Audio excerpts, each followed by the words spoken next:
Hello विद्यार्थियों, हम आपसे बात कर रहे हैं बीए पार्ट जो हमारे पास में थर्ड चल रहा है उसके वर्ल्ड रीजनल ज्योग्राफी की बात कर रहे हैं। और हम आपसे बात कर रहे थे यूरोप महाद्वीप की जलवायु की, अर्थात यदि हम यूरोप महाद्वीप की जलवायु की बात करते हैं, यदि यूरोप महाद्वीप की जो जलवायु है, यदि जलवायु की हम आपसे बात करते हैं तो हमारे पास में जो जलवायु आती है उसकी यदि हम बात करें यूरोप महाद्वीप की जलवायु की, तो जलवायु इस प्रकार से आती है जिसमें हम दो ऋतुओं के बारे में पढ़ रहे थे।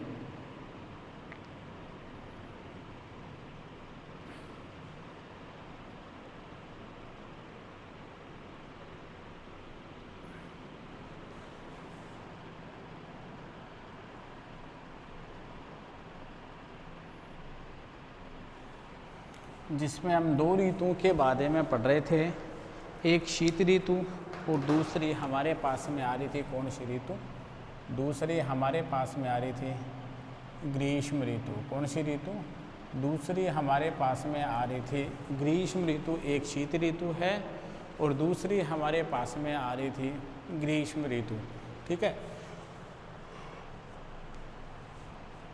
हम इन दोनों ऋतुओं के आधार पर जो हमने पिछले कक्षा तक बात की थी आपसे कि जो यूरोप महाद्वीप है, इस यूरोप महाद्वीप के हम किसकी बात कर रहे थे?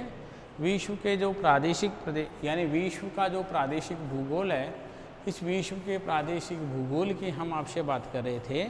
विश्व के प्रादेशिक भूगोल की यदि हम बात करें तो विश्व के प्रादेशिक भूगोल में क्या होता है? विश्व के प्रादेशिक भूगोल में यदि हम आपसे बात करते हैं तो विश्व का प्रादेशिक भूगोल में जो यूरोप महाद्वीप है, इस यूरोप महाद्वीप के जलवायु का सामान्य परिचय, इसी के साथ साथ हम आपसे बात कर रहे थे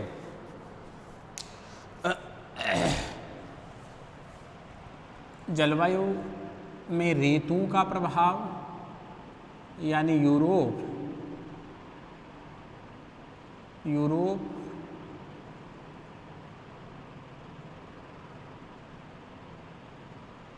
जलवायु। हम बात कर रहे हैं यूरोप महाद्वीप में जलवायु की आपसे कि यूरोप महाद्वीप की जो जलवायु है, इस जलवायु की यदि हम आपसे बात करते हैं तो देखिए कि जलवायु संबंधी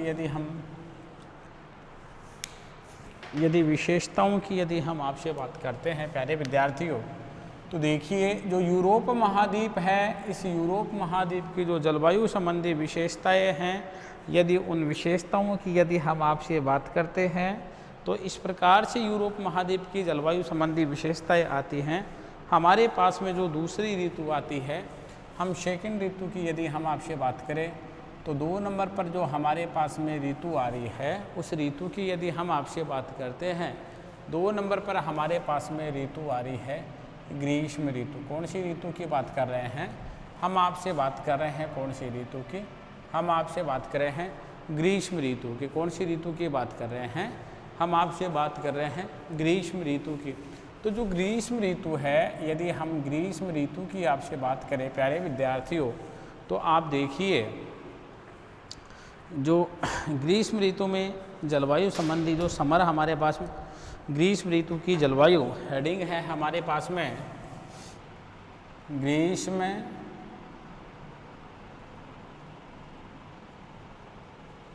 ऋतु की जलवायु। हम आपसे बात कर रहे हैं ग्रीष्म ऋतु की जलवायु।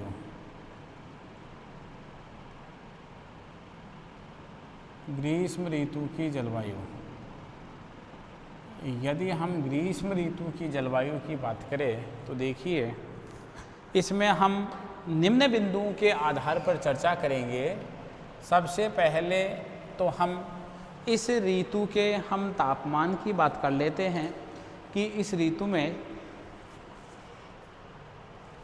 तापमान है वह तापमान क्या रहता है, यदि हम सबसे पहले तो आपसे बात करते हैं किसकी, सबसे पहले तो हम आपसे बात करते हैं तापमान की। देखिए, यदि हम तापमान संबंधी आपसे प्यारे विद्यार्थियों बात करते हैं कि तापमान इस ऋतु में किस प्रकार से रहता है, यानी इस ऋतु में यदि हम यूरोप महाद्वीप की प्यारे विद्यार्थियों आपसे बात करते हैं तो यूरोप महाद्वीप की हम इस प्रकार से बात कर सकते हैं। किस प्रकार से हम बात कर सकते हैं? देखिए, यदि हम यूरोप महाद्वीप की आपसे बात करते हैं तो देखिए यूरोप महाद्वीप की हम किस प्रकार से बात कर सकते हैं। तापमान, यदि यूरोप महाद्वीप में हम दक्षिण से उत्तर की ओर चलेंगे, यदि भूमध्य सागर से मैं आर्कटिक सागर की ओर जाऊंगा, यदि दक्षिण से मैं उत्तर की ओर जाऊंगा, वैसे वैसे तापमान में क्या आएगी, वैसे वैसे तापमान में कमी आती जाती है। क्योंकि मैं उत्तरी ध्रुव की ओर जाऊंगा तो उत्तरी ध्रुव की ओर जाने के कारण से वहाँ पर ध्रुवीय प्रभाव दृष्टिगोचर होगा। कौन सा प्रभाव दृष्टिगोचर होगा? वहाँ पर ध्रुवीय प्रभाव हमारे पास में क्या होगा, ध्रुवीय प्रभाव दृष्टिगोचर होगा। जब वहाँ पर ध्रुवीय प्रभाव दृष्टिगोचर होगा तो ध्रुवीय प्रभाव के कारण दृष्टिगोचर होने के कारण से टेम्परेचर यानी कम होते होते फ्रीजिंग बिंदु के आसपास में पहुँच जाएगा। कहाँ पर पहुँच जाएगा? तापमान फ्रीजिंग बिंदु के आसपास में पहुँच जाएगा। फ्रीजिंग बिंदु की यदि मैं आपसे बात करूं तो मैं ये कह सकता हूं आपसे कि तापमान हिमांक बिंदु के आसपास में पहुंच जाएगा। कहाँ पहुंच जाएगा? हिमांक बिंदु के आसपास में पहुंच जाएगा। यदि मैं आपसे बात करूं कि जो दक्षिणी यूरोप है, यदि दक्षिणी यूरोप वाले भाग की हम आपसे बात करते हैं, कहाँ? यदि दक्षिणी यूरोप की बात करें तो दक्षिणी यूरोप में यदि हम आपसे बात करते हैं तो दक्षिणी यूरोप का कौन सा भाग आ रहा है हमारे पास में? यदि दक्षिणी यूरोप की हम आपसे बात करें तो दक्षिणी यूरोप का हमारे पास में आल्प्स के जो आसपास वाला भाग है ना, उस आल्प्स के आसपास वाले भाग के मैं आपसे बात कर रहा हूँ। यानी दक्षिणी यूरोप है, इस दक्षिणी यूरोप में मैं यदि आपसे बात करूँ, जो दक्षिणी आल्प्स है, यानी आल्प्स के जो आसपास वाला जो क्षेत्र है, यानी आल्प्स के आसपास वाला क्षेत्र है, तो इस भाग का जो टेम्परेचर पाया जाता है वह टेम्परेचर पाया जाता है 20 डिग्री सेंटीग्रेड से लेकर के, और कितना पाया जाता है 25 डिग्री सेंटीग्रेड के मध्य तक यहाँ का क्या पाया जाता है, यहाँ का टेम्परेचर पाया जाता है। कहाँ का टेम्परेचर पाया जाता है? के यानी दक्षिण में यदि मैं आपसे बात करूं, देखिए यूरोप है,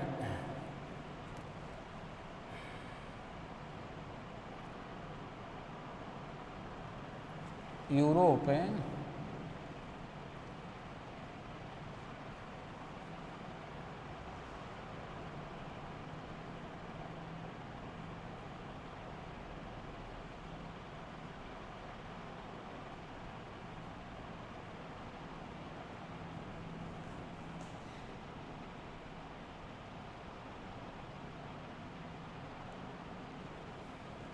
आल्प्स के जो आसपास वाला क्षेत्र है ना, उनमें उस क्षेत्र के आसपास में बात करूं, यहाँ का जो टेम्परेचर पाया जाता है, यह टेम्परेचर तापमान 20 डिग्री सेंटीग्रेड से 25 डिग्री सेंटीग्रेड के मध्य पाया जाता है।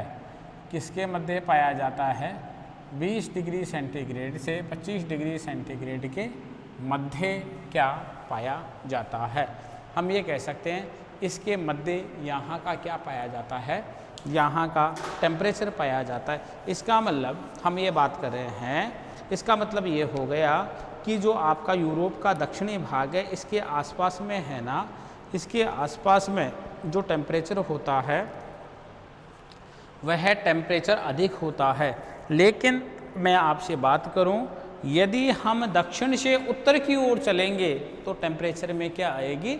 टेम्परेचर में कमी आएगी, तापमान में कमी आएगी। तापमान में कमी के पीछे का कारण मैंने आपको अभी बताया है कि तापमान में कमी क्यों आ रही है। इसके पीछे का कारण यही है कि ध्रुव की ओर जाएंगे तो वहाँ हिमांक बिंदु के आसपास में क्या पाया जाता है? पाया जाएगा हिमांक बिंदु के आसपास में टेम्परेचर पाया जाएगा। अब यदि हम बात करते हैं थोड़ा सा ऊपर की ओर चले तो हम आपसे बात करें कहाँ का, यानी मध्य यूरोप का।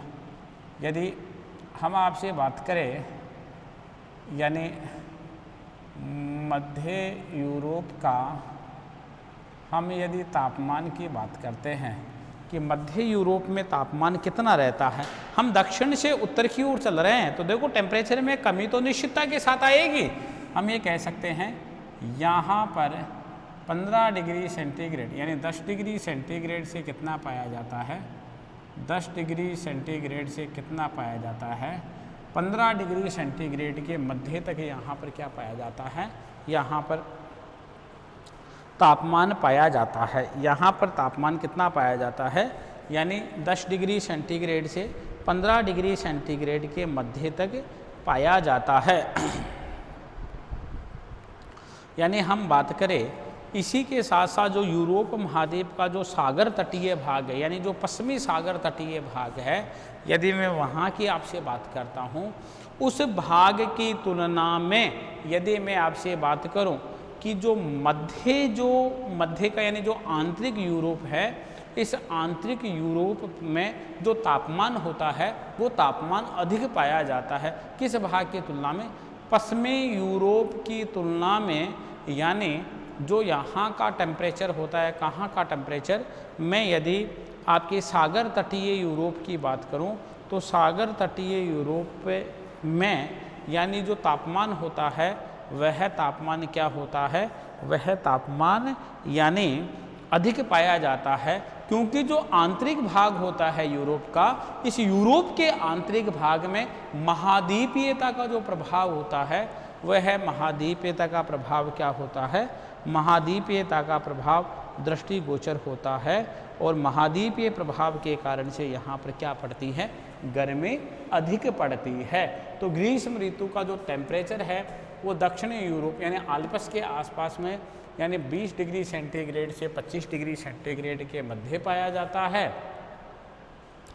इसी के साथ साथ हम बात करें जो मध्य यूरोप है, मध्य यूरोप का जो तापमान है, यदि हम मध्य यूरोप के तापमान की बात करें तो मध्य यूरोप का जो टेम्परेचर है, इस मध्य यूरोप के टेम्परेचर की यदि हम आपसे बात करते हैं, मध्य यूरोप के में जो तापमान पाया जाता है वह 10 डिग्री सेंटीग्रेड से 15 डिग्री सेंटीग्रेड के मध्य पाया जाता है।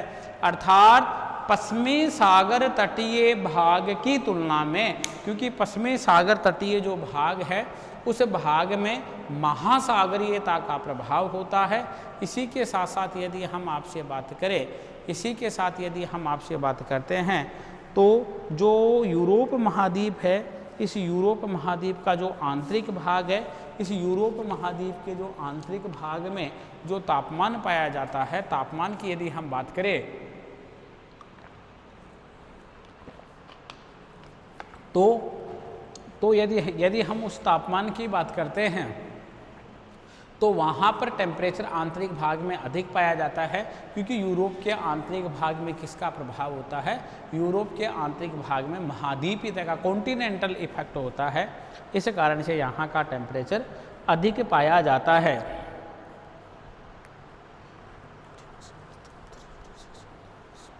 देखिए अब हम सेकंड बिंदु पर आते हैं, और जो सेकंड बिंदु हमारे पास में आता है वह आता है क्या, एयर प्रेशर। यानी हम बात कर रहे हैं किसकी, वायु दाब की।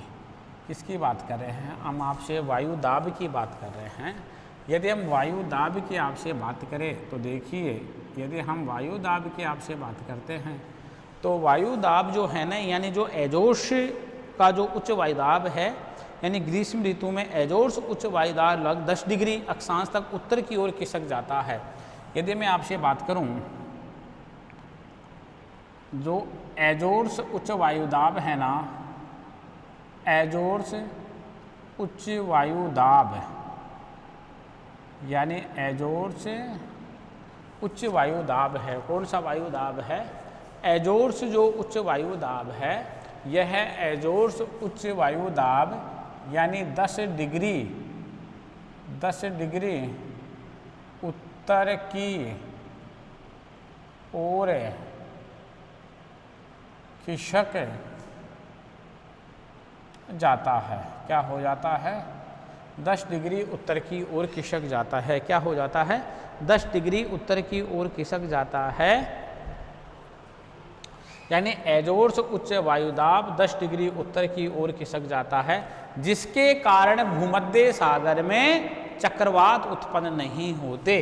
जिसके कारण, किसके कारण? जिसके कारण भूमध्य सागर में, कौन से सागर में? जिसके कारण भूमध्य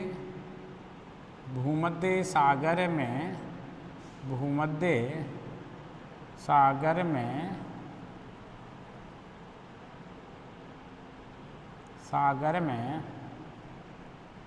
चक्रवात, जिसके कारण, किसके कारण? जिसके कारण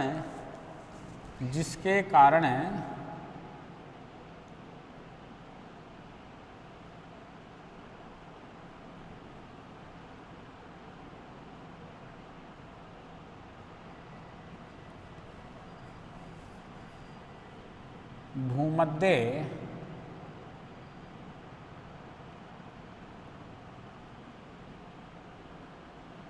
सागर में चक्रवात उत्पन्न नहीं होते। क्या नहीं होते? नहीं होते हैं। क्या नहीं होते हैं? जिसके कारण से भूमध्य सागर में चक्रवात उत्पन्न नहीं होते हैं। यानी इसी समय और उसी समय क्या होता है, यदि हम बात करें, यानी उसी समय, जिस समय यह 10 डिग्री उत्तर की ओर खिसक जाता है, यानी 10 डिग्री, यानी जो उच्च वायुदाब है वो एजोर से उच्च वायुदाब 10 डिग्री उत्तर की ओर खिसक जाता है, और उत्तर की ओर खिसक जाने के कारण से भूमध्य सागर में क्या उत्पन्न नहीं होते? भूमध्य सागर में चक्रवात उत्पन्न नहीं होते हैं। और भूमध्य सागर में जब चक्रवात उत्पन्न नहीं होते हैं तो हम क्या बात करें? इसी समय, यानी इसी समय की मैं बात कर रहा हूँ जिस समय यह उत्तर की ओर खिसक रहा है। यानी कहाँ पर खिसक रहा है? यानी यह उत्तर की ओर खिसक रहा है। 10 डिग्री कहाँ खिसक रहा है? यह 10 डिग्री उत्तर की ओर खिसक रहा है। तो मैं इसी समय की बात कर रहा हूँ। तो इसी समय यानी उत्तरी अटलांटिक महासागर में उच्च वायुदाब बन जाता है। क्या बन जाता है? इसी समय, किस समय? इसी समय, यानी किस समय मैं आपसे बात कर रहा हूँ? यानी इसी समय, जिस समय यहाँ ये 10 डिग्री उत्तर की ओर खिसक जाता है उच्च वायुदाब, तो उसी समय, यानी किस में? यानी मैं आपसे बात कर रहा हूँ अटलांटिक महासागर में। कौन से महासागर में मैं आपसे बात कर रहा हूँ? यानी उच्च, यानी अटलांटिक महासागर में उच्च वायुदाब क्या बन जाता है? उच्च वायुदाब क्या होता है? बन जाता है। क्या हो जाता है? यानी उच्च वायुदाब बन जाता है। किस में बन जाता है? यदि हम आपसे बात करें तो जो ये आपका अटलांटिक महासागर है, इस अटलांटिक महासागर में क्या बन जाता है? अटलांटिक महासागर में उच्च वायुदाब बन जाता है। क्या बन जाता है? अटलांटिक महासागर जो है आपका, इस अटलांटिक महासागर में यानी उच्च वायुदाब बन जाता है। क्या बन जाता है? अटलांटिक महासागर में उच्च वायुदाब बन जाता है। जब अटलांटिक महासागर में क्या बन जाता है? जब अटलांटिक महासागर में उच्च वायुदाब बन जाता है तो इसका रिजल्ट यह निकलता है, किसका? यानी अटलांटिक महासागर का उच्च वायुदाब यह निकलता है कि जिससे यानी जिसके कारण से क्या होता है, पछुआ पवनें यूरोप में प्रवेश कर जाती हैं। क्या कर जाती हैं? जो पछुआ पवनें होती है ना, यह पछुआ पवनें कहाँ प्रवेश कर जाती हैं, यानी अपनी जो पछुआ पवनें होती हैं, यह पछुआ पवनें यूरोप में प्रवेश कर जाती हैं। यूरोप में क्या कर जाती हैं? यूरोप में प्रवेश कर जाती हैं। यूरोप में जब प्रवेश कर जाती हैं तो यूरोप में प्रवेश करने के कारण से इन पवनों के द्वारा पर्याप्त वर्षा होती है। क्या होती है? पर्याप्त वर्षा होती है। और उच्च वायुदाब होने के कारण से हवाएं उच्च वायुदाब होने के कारण से हवाएं यानी स्थल से सागर की ओर चलती हैं। कहाँ चलती हैं? स्थल से सागर की ओर हवाओं का क्या होने लग जाता है? हवाओं का गमन होने लग जाता है। और प्राय शुष्क होने के कारण से यह हवाएं क्या नहीं करती हैं? यह हवाएं वर्षा नहीं करती हैं। यानी हवाओं की प्रवृत्ति कैसी होती है? शुष्कता की। इस कारण से यह हवाएं क्या नहीं करती हैं? यह हवाएं वर्षा नहीं करती हैं, क्योंकि इन हवाओं में फिर कौन सा प्रभाव आ जाता है? इन हवाओं में शुष्कता का प्रभाव आ जाता है। कौन सा प्रभाव आ जाता है? इन हवाओं में शुष्कता का प्रभाव आ जाता है। जब इन हवाओं में कौन सा प्रभाव आ जाता है? जब इन हवाओं में शुष्कता का प्रभाव आ जाता है, तो शुष्कता के प्रभाव आने के कारण से इन हवाओं के द्वारा क्या नहीं किया जाता है? इन हवाओं के द्वारा वर्षा नहीं की जाती है। और वर्षा नहीं होने के कारण, यदि हम मुख्य रूप से बात करते हैं, वर्षा नहीं होने के कारण यहाँ पर कौन सी स्थिति बनी रहती है? यहाँ पर शुष्कता की स्थिति बनी रहती है। अगला हमारे पास में ग्रीष्म ऋतु का जो जलवायु संबंधी बिंदु आता है, वह आता है हमारे पास में रेनफॉल। हम किसकी बात कर रहे हैं आपसे? हम आपसे बात कर रहे हैं रेनफॉल की। किसकी बात कर रहे हैं? हम आपसे बात कर रहे हैं रेनफॉल की, ठीक है ना। रेनफॉल की बातें कर रहे हैं, वर्षा की बात कर रहे हैं। देखिए, यदि हम वर्षा की आपसे बात करें प्यारे विद्यार्थियों, तो हम ये बात करते हैं कि यूरोप महाद्वीप में ग्रीष्म ऋतु की जो वर्षा होती है, उसमें क्या दिखाई देती है? हमारे को विभिन्नता दिखाई देती है। क्या दिखाई देती है? हमारे को विभिन्नता दिखाई देती है। और विभिन्नताओं के कारण से ग्रीष्म ऋतु में होने वाली वर्षा यानी समान रूप से नहीं होती है। क्या नहीं होती है? और ग्रीष्म ऋतु में शीत ऋतु की तुलना में क्या होती है? कम वर्षा होती है। यानी ग्रीष्म ऋतु में जो शीत ऋतु होती है, उस शीत ऋतु की तुलना में क्या होती है? शीत ऋतु की तुलना में कम वर्षा होती है। क्या होती है? यानी शीत ऋतु की तुलना में कम वर्षा होती है। क्या होती है? कम वर्षा होती है। यानी इसी कारण से यदि हम आपसे बात करें प्यारे विद्यार्थियों, तो आप देखिए, जब वहाँ पर कम वर्षा होती है और कम वर्षा होने के कारण से यदि हम आपसे बात करें, हम आपसे बात कर रहे हैं वर्षा की, तो वर्षा ग्रीष्म ऋतु में क्या होती है? वर्षा ग्रीष्म ऋतु में यहाँ पर कम होती है। और यहाँ पर शीत ऋतु में वर्षा क्या होती है? शीत ऋतु की तुलना में यहाँ पर वर्षा यानी कम होती है। देखिए, ग्रीष्म ऋतु में हम बात करें, ग्रीष्म ऋतु में शीत ऋतु की तुलना में, कौन सी ऋतु की तुलना में? शीत ऋतु की तुलना में वर्षा कम होती है। क्या होती है? वर्षा कम होती है।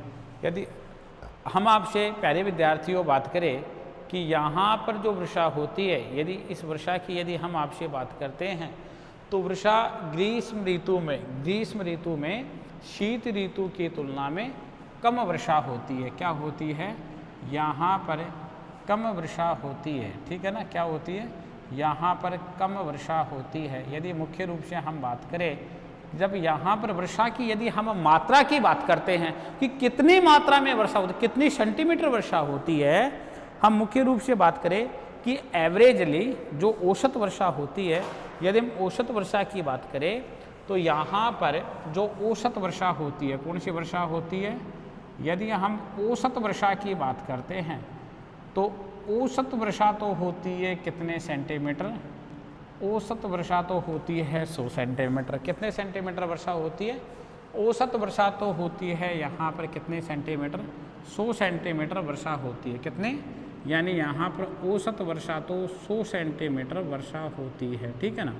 इसके अलावा यदि हम आपसे बात करते हैं जो वृष्टि छाया प्रदेश हैं जहाँ पर वर्षा बहुत कम मात्रा में होती है, यदि हम वृष्टि छाया प्रदेशों की बात करें तो वृष्टि छाया प्रदेश जो हैं यानी वृष्टि छाया जो प्रदेश हैं, वृष्टि छाया प्रदेश में वर्षा कितने होती है? 40 सेंटीमीटर वर्षा होती है। कितने वर्षा होती है? 40 सेंटीमीटर वर्षा होती है। यानी जो वृष्टि छाया प्रदेश है उस वृष्टि छाया प्रदेश में कितने सेंटीमीटर वर्षा होती है? वृष्टि छाया प्रदेश में 40 सेंटीमीटर वर्षा होती है। कितने सेंटीमीटर वर्षा होती है? 40 सेंटीमीटर वर्षा होती है। इसका मतलब सामान्य जो एवरेज वर्षा होती है ग्रीष्म ऋतु में, यूरोप महाद्वीप की जलवायु का जो निर्माण कर रही है ग्रीष्म ऋतु, यदि हम उसकी बात करें तो हमारे पास में कितनी वर्षा होती है? वर्षा होती है 100 सेंटीमीटर। इसके अलावा हम बात करते हैं यानी वृष्टि छाया प्रदेशों में है, यदि हम बात करें तो वृष्टि छाया प्रदेश में जो वर्षा हो रही है उस वर्षा की यदि मैं आपसे बात करूं तो वर्षा हमारे पास में कितने होती है? वर्षा हमारे पास में 40 सेंटीमीटर तक वर्षा यहाँ पर क्या हो जाती है। तो इसका मतलब वर्षा तो यहाँ वृष्टि छाया प्रदेश में कम होती है। ग्रीष्म ऋतु में शीत ऋतु की तुलना में यहाँ पर कम वर्षा होती है। जब यहाँ पर कम वर्षा हो रही है तो इसके पीछे का यदि हम कारण की आपसे बात करें प्यारे विद्यार्थियों, तो यह हमारे को देखने को मिलता है कि यह जो वर्षा की मात्रा है, यह वर्षा की मात्रा यदि हम बात करें जो यूरोप महाद्वीप है, यूरोप महाद्वीप का आंतरिक भाग है, तो यूरोप महाद्वीप के आंतरिक भाग में जो वर्षा होती है, यदि हम बात करें जो यूरोप महाद्वीप है, इस यूरोप महाद्वीप के यदि हम कौन से भाग की बात करें? आंतरिक भाग की। यानी यूरोप महाद्वीप का कौन सा भाग है? यूरोप महाद्वीप का आंतरिक भाग। तो आंतरिक भाग में जो वर्षा होती है ना, वर्षा क्या होती है? वर्षा कम होती है। क्या होती है? वर्षा कम होती है। यानी यूरोप का जो आंतरिक भाग है, इस यूरोप के आंतरिक भाग में वर्षा क्या हो रही है? यूरोप के आंतरिक भाग में वर्षा कम होती है। क्या होती है? वर्षा कम होती है। जब वर्षा इसके आंतरिक भाग में कम होती है तो इसका मीन्स ये हो गया कि यूरोप के जब आंतरिक भाग में वर्षा कम हो रही है और यूरोप के आंतरिक भाग की यदि हम एवरेज वर्षा की बात करते हैं, यदि यूरोप महाद्वीप के हम आंतरिक भाग की एवरेज वर्षा की बात करते हैं कि यहाँ पर औसत जो वर्षा होती है वह वर्षा कितनी होती है? 50 सेंटीमीटर से कितने सेंटीमीटर तक वर्षा होती है? 75 सेंटीमीटर तक वर्षा होती है। कितने वर्षा होती है? 50 सेंटीमीटर से, यानी कितने सेंटीमीटर वर्षा होती है? यानी हम आपसे बात करें 50 सेंटीमीटर से 75 सेंटीमीटर तक वर्षा होती है। कितने वर्षा होती है? 50 सेंटीमीटर से 75 सेंटीमीटर तक यहाँ वर्षा होती है। और जो पर्वतीय है, जो यानी जो पर्वतीय भाग हैं, उन पर्वतीय भागों में जो वर्षा होती है, यदि हम पर्वतीय भागों की आपसे बात करें तो पर्वतीय भागों में जो वर्षा होती है वह वर्षा संवहनिक रूप में होती है। कौन से भागों में? यदि हम पर्वतीय भागों में, कौन से भागों में? पर्वतीय भागों में जो वर्षा होती है, वर्षा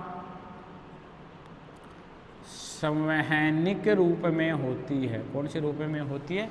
पर्वतीय भागों में जो वर्षा होती है, यदि मैं पर्वतीय भागों की वर्षा की बात करूं आपसे, तो पर्वतीय भागों में जो वर्षा होती है यानी वह वर्षा किस रूप में होती है?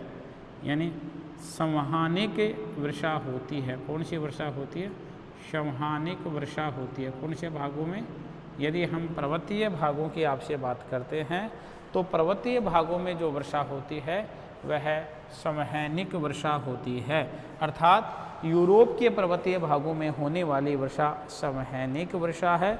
यानी भूमध्य सागरीय जो प्रदेश हैं, यानी भूमध्य सागरीय प्रदेशों में, यानी हम बात करें जो भूमध्य सागरीय प्रदेश हैं, कौन से प्रदेश हैं, जो भूमध्य सागरीय प्रदेश हैं, इन भूमध्य सागरीय किसमें, भूमध्य सागरीय प्रदेशों में जो वर्षा होती है, वर्षा होती है, यानी भूमध्य सागरीय प्रदेशों में जो वर्षा होती है वह किस ऋतु में होती है, वह कौन सी ऋतु में होती है, शीत ऋतु में। कौन सी ऋतु में होती है, वह वर्षा शीत ऋतु में होती है। कौन सी ऋतु में होती है, वह वर्षा शीत ऋतु में होती है।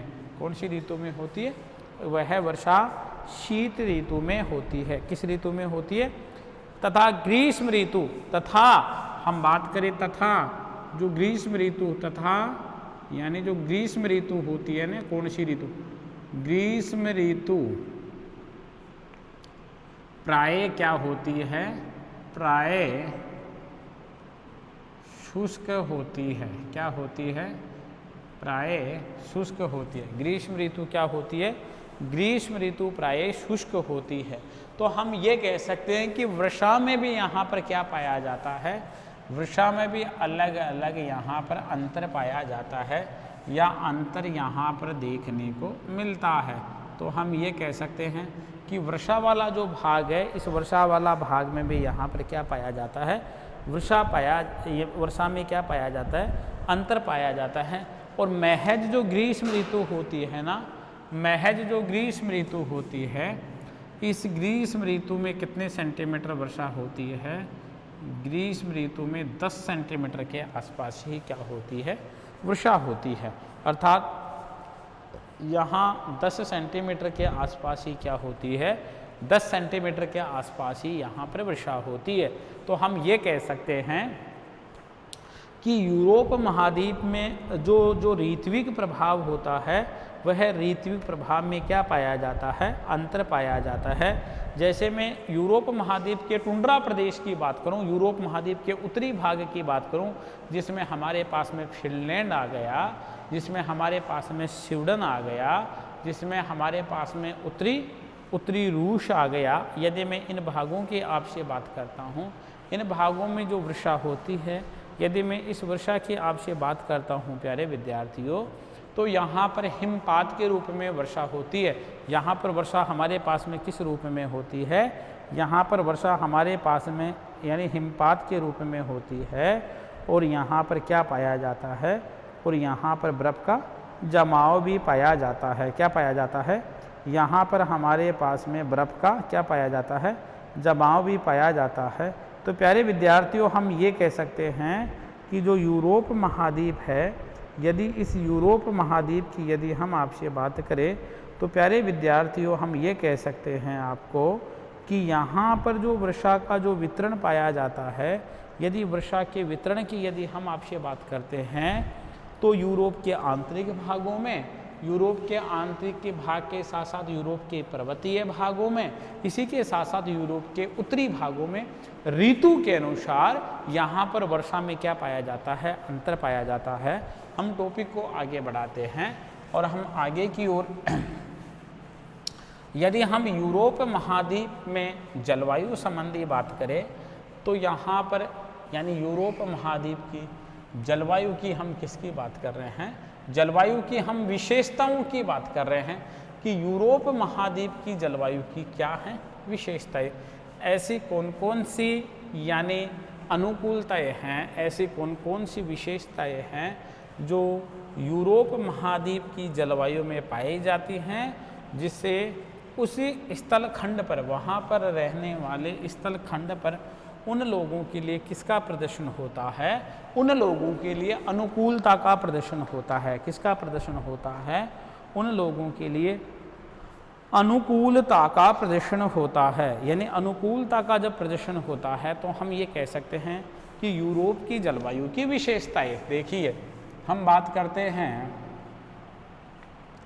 जो यूरोप है, हम बात करें आपसे जो यूरोप महाद्वीप है, हम यूरोप महाद्वीप की आपसे बात करते हैं। यूरोप की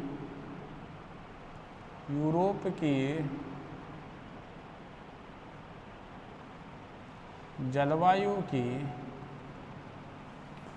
हम किसकी बात कर रहे हैं?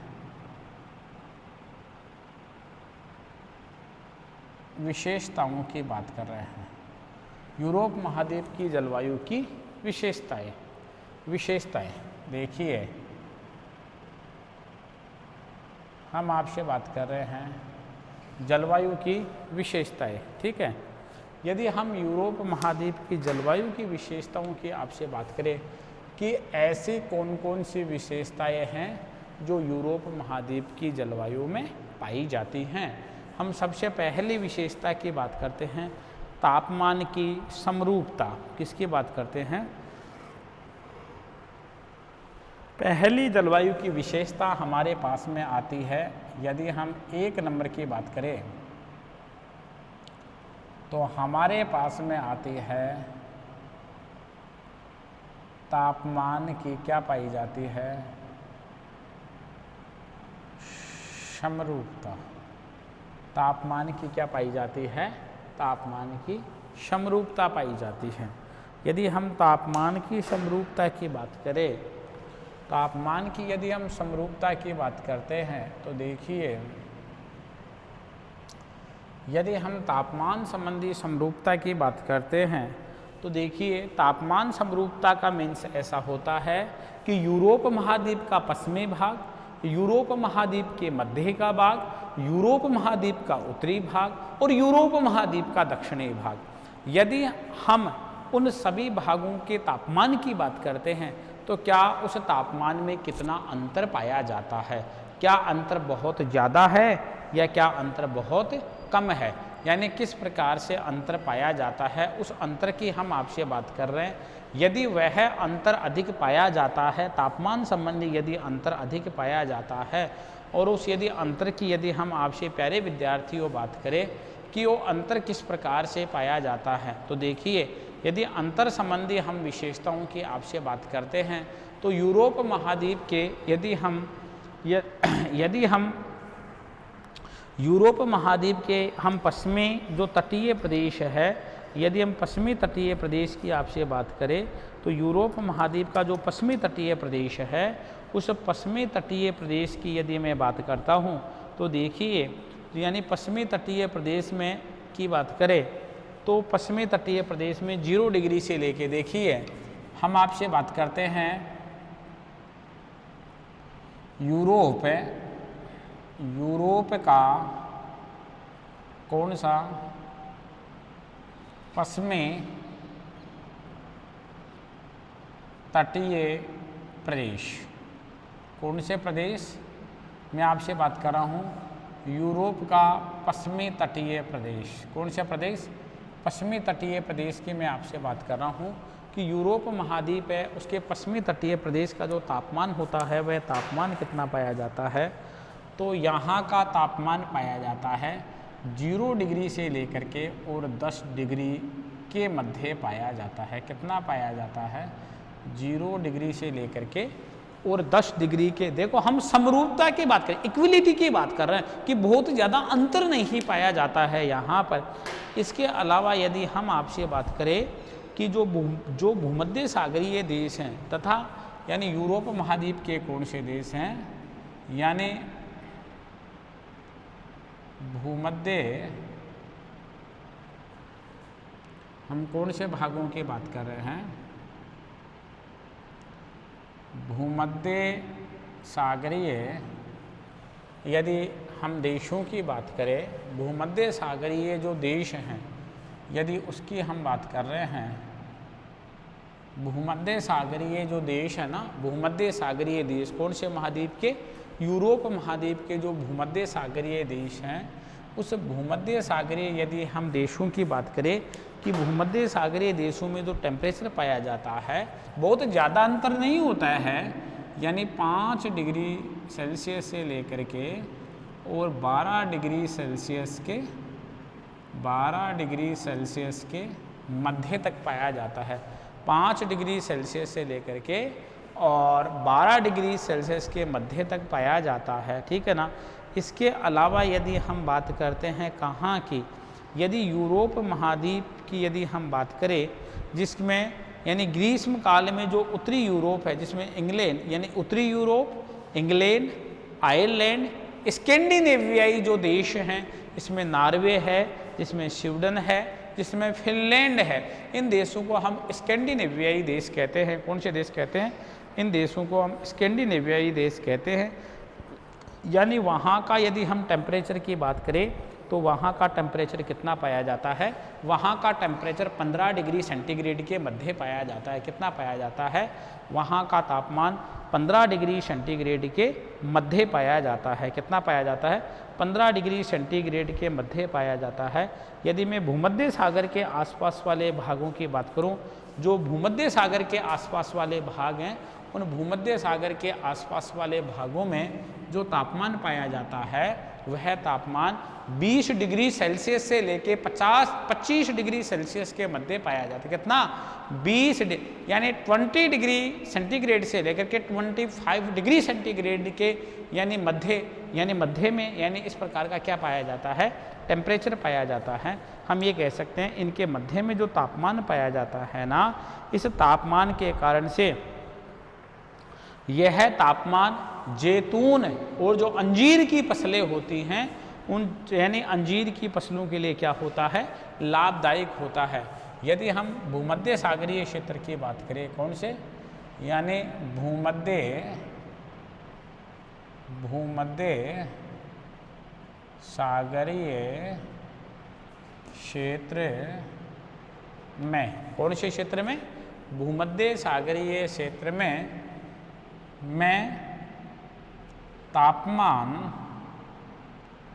तापमान की अनुकूलता, किसकी? तापमान की अनुकूलता के कारण यानी यह जलवायु, कौन सी जलवायु? यानी यह के कारण अंजीर व जैतून की फसल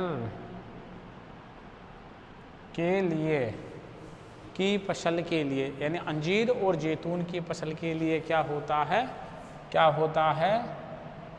लाभदायक होता है। यानी जैतून और अंजीर की फसल के लिए क्या होता है? लाभदायक होता है।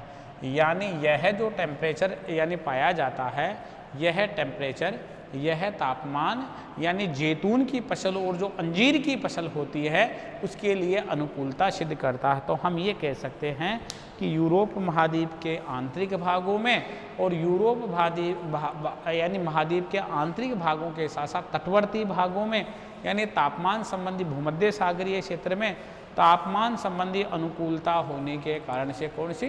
तापमान संबंधी अनुकूलता होने के कारण से यहाँ पर जो इक्वलिटी पाई जाती है, क्या पाई जाती है? यहाँ पर जो इक्वलिटी पाई जाती है यह यूरोप महाद्वीप की जलवायु की क्या है? विशेषता है। अगला दूसरी विशेषता आती है चक्रवातों का प्रभाव। दूसरी विशेषता हमारे पास में कौन सी आ रही है? यदि मैं सेकंड विशेषता की बात करूं तो हमारे पास में क्या आता है? चक्रवातों का प्रभाव। किसका प्रभाव? चक्रवातों का प्रभाव। किसका प्रभाव? हमारे पास में सेकंड विशेषता आती है जो चक्रवात होते हैं यानी जो साइक्लोन होते हैं देखिए, यानी शीतकाल में यूरोप के पश्चिमी जो भाग होता है उस पश्चिमी भाग में निम्न वायुदाब होता है। यदि मैं बात करूं शीतकाल में यूरोप में, यदि मैं यूरोप की बात करूं तो शीतकाल में यूरोप के पश्चिमी भाग में, शीतकाल में यूरोप के पश्चिमी भाग में निम्न वायुदाब तथा पूर्वी भाग में उच्च वायुदाब पाया जाता है। क्या पाया जाता है? तथा पूर्वी भाग में क्या पाया जाता है? उच्च वायुदाब पाया जाता है। तो यानी इसका रिजल्ट क्या होता है? यानी ग्रीष्म काल में उत्तरी अंध महासागर में निम्न वायुदाब, यानी कौन से काल में? ग्रीष्म काल में। कौन से काल में? ग्रीष्म काल में उत्तरी अटलांटिक महासागर में, उत्तरी अटलांटिक महासागर में क्या पाया जाता है? उत्तरी अटलांटिक महासागर में यानी निम्न वायुदाब तथा स्पेन के आसपास में क्या पाया जाता है? उच्च वायुदाब पाया जाता है। तथा स्पेन के, ग्रीष्म ऋतु की बात कर रहा हूं मैं, ग्रीष्म ऋतु में उत्तरी अटलांटिक महासागर के आसपास में तो निम्न वायुदाब तथा स्पेन के आसपास में क्या पाया जाता है? तथा स्पेन के आसपास में उच्च वायुदाब पाया जाता है, जिसके कारण से यूरोप का अधिकांश भाग, इस प्रकार की स्थिति के कारण से जो यूरोप महाद्वीप है वह यूरोप महाद्वीप का अधिकांश भाग किसके अंतर्गत आ जाता है? यूरोप महाद्वीप का अधिकांश भाग पछवा पवनों के क्षेत्र के अंतर्गत आ जाता है। किसके अंतर्गत आ जाता है? पछवा पवनों के क्षेत्र के अंतर्गत आ जाता है। किसके अंतर्गत? पछवा पवनों के क्षेत्र के अंतर्गत आ जाता है, जिससे जो पश्चिमी यूरोप की जलवायु है वह अटलांटिक महासागर में बहने वाली जो गर्म जलधारा है उसका नाम है गल्फ स्ट्रीम की गर्म जलधारा। यानी जो बहने वाली जो धारा है कौन सी? यानी अटलांटिक महासागर में बहने वाली जो धारा है गल्फ स्ट्रीम की धारा के कारण से पछवा हवाएं नमी और गर्मी धारण कर लेती हैं। यानी अटलांटिक महासागर में बहने वाली गल्फ स्ट्रीम जलधारा के कारण से पछवा पवनें नमी यानी आर्द्रता और उष्णता को ग्रहण कर लेती हैं। किसको ग्रहण कर लेती है? उष्णता को ग्रहण कर लेती हैं, जिसके कारण से दो पश्चिमी यूरोप है, कौन सा यूरोप? जो पश्चिमी यूरोप है उस पश्चिमी यूरोप की जलवायु में क्या दिखाई देती है? पश्चिमी यूरोप की जलवायु में समानता दिखाई देती है। अर्थात सम जलवायु के कारण ही पछवा पवनों का प्रभाव, सम जलवायु के कारण ही पछवा पवनों का प्रभाव के से हम बात करें नॉर्वे उच्च अक्षांशों में स्थित होने के बावजूद सम जलवायु रखता है। किसके कारण से? पछवा पवनों के कारण से। पछवा पवनों के कारण से नॉर्वे उच्च अक्षांशों में ध्रुव के पास में स्थित है, फिर भी सम जलवायु रखता है। कौन? पछवा पवनों के कारण से। यानी नॉर्वे उच्च अक्षांशों में स्थित होने के कारण भी कैसी जलवायु रखता है? यानी तब भी सम जलवायु रखता है। अर्थात वहाँ के बंदरगाह क्या रहते हैं? वहाँ के बंदरगाह वर्ष भर क्या रहते हैं? वर्ष भर खुले रहते हैं। क्या रहते हैं? यानी वर्ष भर खुले रहते हैं। तो हम ये कह सकते हैं कि यानी जो यहाँ पर यानी जो चक्रवातों का प्रभाव है, जो वायुदाब का प्रभाव है, जो पछवा पवनों के क्षेत्र का प्रभाव है, इन पछवा पवनों के क्षेत्र के प्रभाव के कारण से और विभिन्न प्रकार के यदि हम प्रभावों के कारण से आपसे बात करते हैं तो चक्रवातों का प्रभाव भी यानी जो यूरोप महाद्वीप होता है उस यूरोप महाद्वीप में जलवायु संबंधी विशेषता को दर्शाने का कार्य करता है। नेक्स्ट हमारे पास में जो विशेषता आती है वह आती है वर्ष भर वर्षा। यानी यहाँ पर क्या होती है? यदि हम यहाँ पर बात करें तो यूरोप महाद्वीप में क्या होती है? वर्ष भर क्या होती है? वर्षा होती है। वर्ष भर वर्षा क्या होती है? यूरोप महाद्वीप में वर्ष भर वर्षा होती है। क्या? यूरोप महाद्वीप में वर्ष भर वर्षा होती है। यानी यूरोप महाद्वीप में देखो हमने ऊपर पढ़ा है इक्वलिटी ऑफ टेम्परेचर, तापमान की क्या? तापमान की यहाँ पर समरूपता पाई जाती है। क्या पाई जाती है? यहाँ पर तापमान की समरूपता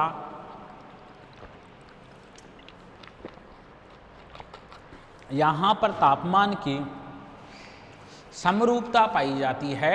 और तापमान की समरूपता पाए जाने के कारण से है। यदि हम यहाँ की बात करते हैं, इस यूरोप महाद्वीप में वर्ष भर क्या होती है, वर्षा होती है, यानी तापमान की समरूपता के कारण से वर्ष भर यहाँ पर वर्षा होती है। जो शीतकाल में पछुआ हवाओं वाले जो चक्रवात, अर्थात शीतकाल में क्या चलते हैं, पछुआ हवाओं वाले चक्रवात चलते हैं। कौन सी ऋतु में, मैं विंटर सीजन की बात कर रहा हूँ आपसे, कि जो सर्दी की ऋतु होती है उसमें चक्रवात चलते हैं, जो यानी किससे युक्त थे, पछुआ हवाओं से युक्त होते हैं, अर्थात भूमध्य सागरीय चक्रवातों से, तथा ग्रीष्म काल में पश्चिम की ओर से, यानी हम बात करें कब, ग्रीष्म काल में पश्चिम से उत्तर पूर्व की ओर चलने वाले हवाओं से होती है। अर्थात हम बात करें, एक तो भूमध्य सागरीय चक्रवात हो गए, कौन से चक्रवात हो गए, एक तो भूमध्य सागर में उत्पन्न होने वाले विक्षोभ या चक्रवातों के कारण से क्या हो जाती है, वर्षा हो जाती है। और ग्रीष्म ऋतु में कहाँ से, पश्चिम तथा उत्तर पूर्व, एक तो हम पश्चिम की बात करें और दूसरे हम उत्तर पूर्वी की बात कर रहे हैं, की ओर से चलने वाली जो हवाएं होती हैं, फिर भी यानी इन हवाओं से क्या होती है, वर्षा होती है। इतना कुछ होते हुए भी यूरोप महाद्वीप की जो जलवायु है, उस जलवायु की विशेषताओं में जो वर्ष भर वर्षा वाला जो बिंदु है, यानी यहाँ होने वाली वर्षा में क्या पाई जाती है, यहाँ होने वाली वर्षा में असमानता पाई जाती है। असमानता पाई जाती है तो हम वर्षा वितरण के आधार पर, किसके आधार पर, हम वर्षा वितरण के आधार पर, देखिए वर्षा वितरण के आधार पर, यानी वर्षा वितरण के आधार पर, किसके आधार पर, वर्षा वितरण के आधार पर यूरोप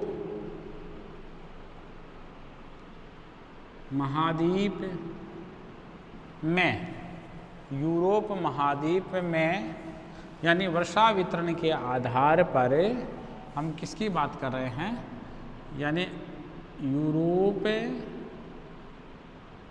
महाद्वीप में वर्षा का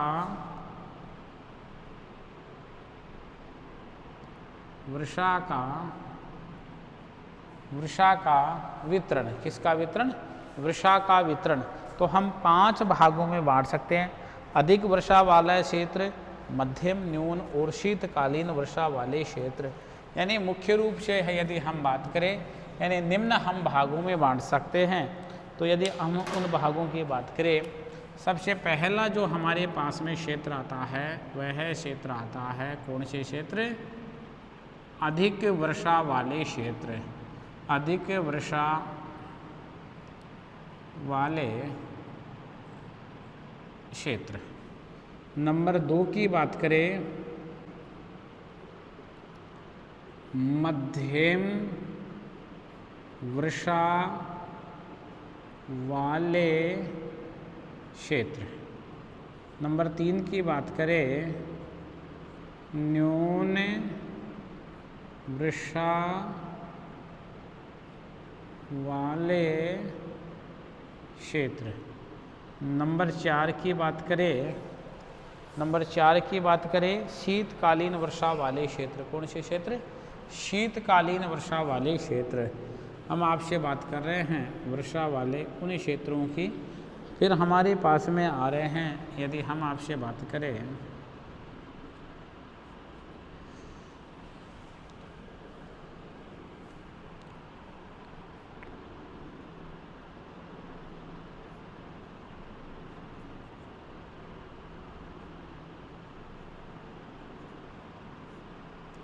वर्षा वाले क्षेत्र, कौन से क्षेत्र की बात कर रहा हूँ, हमारे पास में जो फिर आया है वह आ रहा है न्यून वर्षा वाला क्षेत्र। कौन सा क्षेत्र आ रहा है, न्यून वर्षा वाला क्षेत्र। फिर आ रही है हमारे पास में कौन सी, शीतकालीन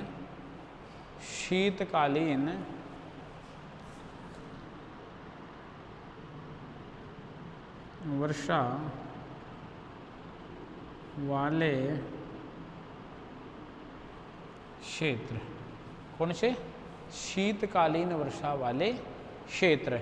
तो हमारे पास में ये जो वर्षा के क्षेत्र आए हैं, ये वर्षा की असमानता के आधार पर ही हैं। यानी ये वर्षा की क्या पाई जाती है? वर्षा की असमानता पाई जाती है। क्या पाई जाती है? यह वर्षा की असमानता पाई जाती है। इस असमानता के आधार पर हमने इन भागों में बांटा, अधिक वर्षा वाले क्षेत्र, मध्यम वर्षा वाले क्षेत्र, न्यून वर्षा वाले क्षेत्र और शीतकालीन वर्षा वाले क्षेत्र।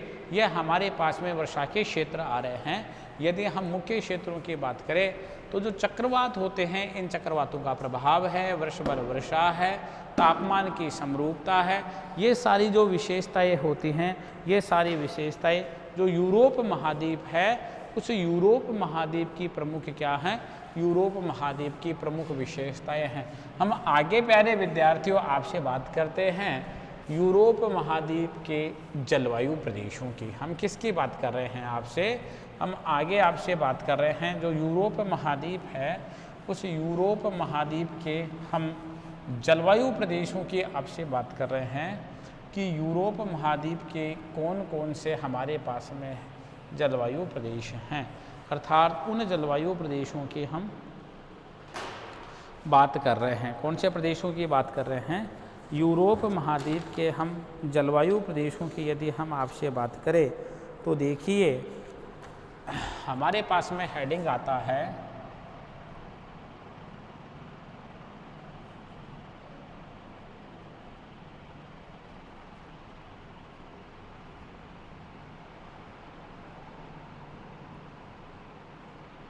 कौन से प्रदेश? यूरोप के हमारे पास में जलवायु प्रदेश आ रहे हैं। कौन से प्रदेश आ रहे हैं? यूरोप के जो हमारे पास में प्रदेश आए हैं, यूरोप के हमारे पास में जलवायु प्रदेश आ रहे हैं। हम जलवायु प्रदेशों की, यूरोप महाद्वीप के जलवायु प्रदेशों की यदि हम आपसे बात कर रहे हैं, जो यूरोप महाद्वीप के जो जलवायु प्रदेश हैं, उन जलवायु प्रदेशों की हम आपसे बात कर रहे हैं। तो देखिए यदि हम यूरोप महाद्वीप के जलवायु प्रदेशों की आपसे बात करें, यानी यूरोप जो महाद्वीप है, इस यूरोप महाद्वीप का जो उत्तरी भाग है, वह उत्तरी भाग उत्तरी ध्रुव व्रत में स्थित है। कहाँ पर स्थित है? उत्तरी ध्रुव व्रत में स्थित है। यानी यूरोप महाद्वीप का जो उत्तरी भाग है, वह उत्तरी भाग कौन से भाग में स्थित है? उत्तरी ध्रुव वृत्त में स्थित है। कौन से वृत्त में स्थित है? उत्तरी ध्रुव वृत्त में स्थित है, जिसके कारण से यूरोप महाद्वीप के जो उत्तरी भाग की जलवायु है, कौन सी जलवायु? जो यूरोप महाद्वीप है, यह यूरोप महाद्वीप के जो उत्तरी भाग की जलवायु है, कौन सी? यानी यूरोप महाद्वीप के जो उत्तरी भाग की जलवायु है, वह जलवायु कैसी पाई जाती है? वह जलवायु शीत जलवायु पाई जाती है। क्योंकि उत्तरी हम बात करें यूरोप महाद्वीप का उत्तरी भाग, उत्तरी ध्रुव वाला भाग, वो उत्तरी ध्रुव वृत्त में स्थित है, तो वहाँ तो हमेशा ही टेम्परेचर हिमांक बिंदु के आसपास में पाया जाता है। जब हिमांक बिंदु के आसपास में वहाँ का टेम्परेचर पाया जाता है, हम वहाँ के तापमान की आपसे बात कर रहे हैं, तो वहाँ पर इस प्रकार का जब टेम्परेचर पाया जाता है, तो यूरोप महाद्वीप का वह भाग किसके अंतर्गत स्थित है? उत्तरी ध्रुव वृत्त के अंतर्गत स्थित है, जिसके कारण से वहाँ पर जलवायु क्या पाई जाती है? शीत जलवायु पाई जाती है। और शेष जलवायु यदि हम उत्तरी भाग को छोड़ दें, तो उत्तरी भाग को छोड़ करके जो शेष यूरोप है, इस शेष यूरोप में जो जलवायु पाई जाती है, शेष यूरोप में जलवायु यानी जो जलवायु है, यानी शेष यूरोप पछुआ हवाओं के अंतर्गत आता है। किसके अंतर्गत आता है? यानी शेष यूरोप पछुआ हवाओं के अंतर्गत आता है। किसके अंतर्गत आता है? शेष यूरोप पछुआ हवाओं के अंतर्गत आता है। और यूरोप का जो भाग पछुआ हवाओं के अंतर्गत आता है, वहाँ पर जलवायु की जो विशेषताएं होती हैं वह जलवायु की समरूपता पाई जाती है। यानी यूरोप का जो पूर्व से पश्चिम की ओर का जो विस्तार है, यानी हम यूरोप के यानी पश्चिम से यानी पूर्व से पश्चिम की ओर विस्तार अधिक होने के कारण भी तापमान और वर्षा में क्या पाया जाता है, अंतर पाया जाता है। यूरोप का पूर्व से पश्चिम की ओर का जो विस्तार है, यानी यूरोप का पूर्व से पश्चिम की ओर का जो विस्तार है वह विस्तार अधिक होने के कारण भी किसमें अंतर पाया जाता है, वर्षा और तापमान में अंतर पाया जाता है। अर्थात वर्षा और जो तापमान का जो अंतर होता है, इस अंतर के आधार पर यदि हम आपसे बात करें तो हम यूरोप महाद्वीप की जो जलवायु है, इस यूरोप महाद्वीप की जलवायु को हम कितने भागों में बांट सकते हैं? हम यूरोप महाद्वीप की जलवायु को 5 भागों में बांट सकते हैं। कितने भागों में बांट सकते हैं? यानी यूरोप महाद्वीप की जलवायु का वर्गीकरण देखिए।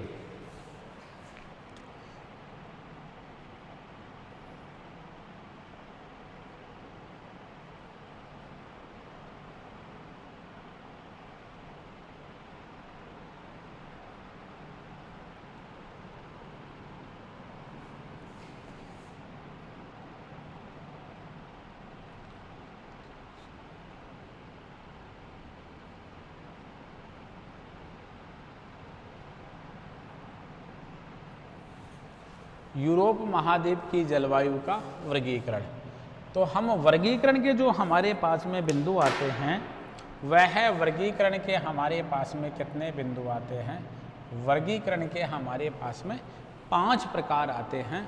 हम 5 प्रकार के आधार पर यानी हम जलवायु में बांट सकते हैं। सबसे पहला आता है महासागरीय जलवायु प्रदेश। पहला जो हमारे पास में जलवायु प्रदेश आ रहा है, मैं उसकी आपसे बात करूं, वह आ रहा है महासागरीय, कौन सा? महासागरीय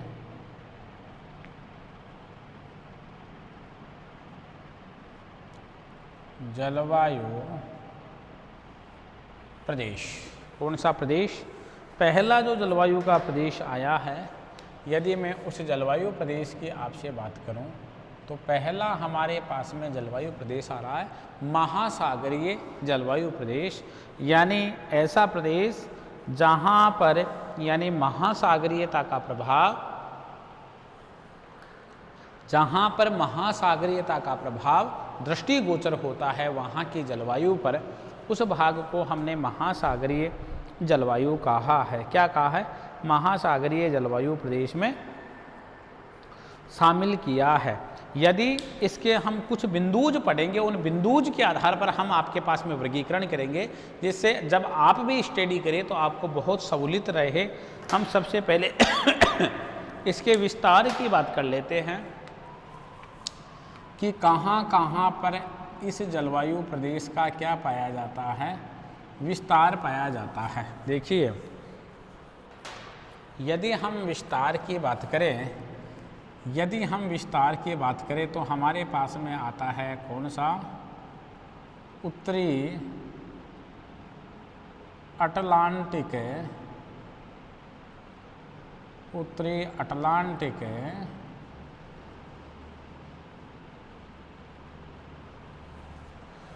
यानी उत्तरी अटलांटिक तटीय प्रदेश या महासागर, उत्तरी अटलांटिक महासागर तटीय प्रदेश, तटीय प्रदेश इसके क्या आता है? इसके अंतर्गत आता है। यानी इस जलवायु प्रदेश के जो अंतर्गत आता है वह आता है उत्तरी अटलांटिक महासागर तटीय जलवायु प्रदेश। कौन सा प्रदेश आता है? उत्तरी अटलांटिक महासागर तटीय जलवायु प्रदेश इसके अंतर्गत आता है। किसके अंतर्गत? इस जलवायु प्रदेश के अंतर्गत आता है। हाँ बेटा, वो हाँ बोल, लेट आऊँगा, मैं फ़ोन कर दूँगा।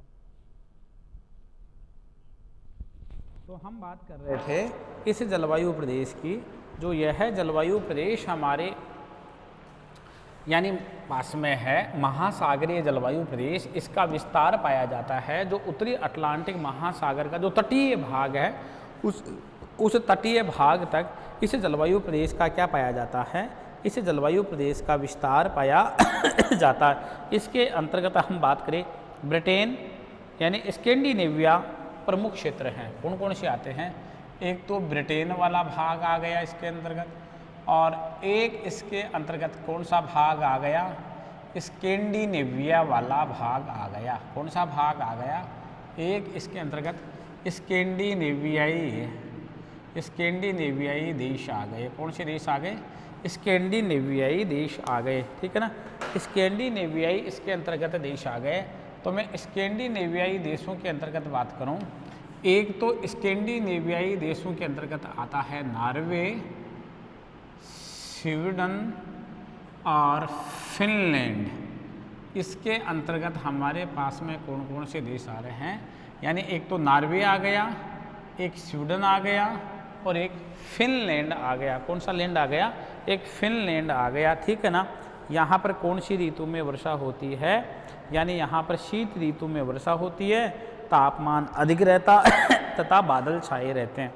यहाँ पर शीत ऋतु में वर्षा होती है, तापमान अधिक रहता है तथा बादल छाए रहते हैं। क्या रहते हैं, तथा बादल छाए रहते हैं। यहाँ शीत ऋतु में वर्षा होती है।